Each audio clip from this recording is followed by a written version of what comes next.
బాగ్డోగ్రా నుంచి జైగావ్కి వెళ్ళే రూట్లో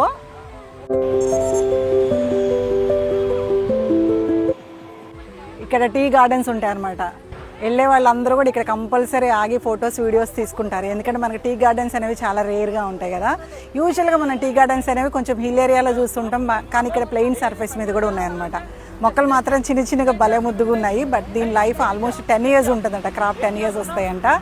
ముద్దులు మాత్రం అంటే కింద కాండం మాత్రం చాలా బరువుగా ముద్దుగా ఉందన్నమాట. చాలా బాగుంది. ఇక్కడ మంచి ఫోటో స్పాట్ అని చెప్పొచ్చు. క్లోజ్లో చూపిస్తాం మొక్కల్ని.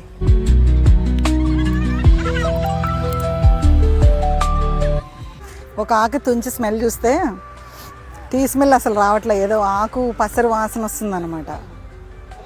టీ స్మెల్ అయితే రావట్లేదు. మరి ఎండిన తర్వాత మట్టి వీటికి ఏం ప్రాసెస్ చేసి అట్లా టీ స్మెల్ వస్తుందో తెలియదు, కానీ ఇప్పుడైతే రావట్లేదు. బట్ మొక్కలు మాత్రం భలే ఉన్నాయి. వీటిని మొక్కలనాలో చెట్లనాలో నాకు అర్థం కావట్లేదు. ఎందుకంటే చూడటానికి చిన్నగా ఉన్నాయి మొక్కలు, పెద్ద కాండం ఉందన్నమాట. Almost 10 years every year crop వస్తుందంట దీనికి.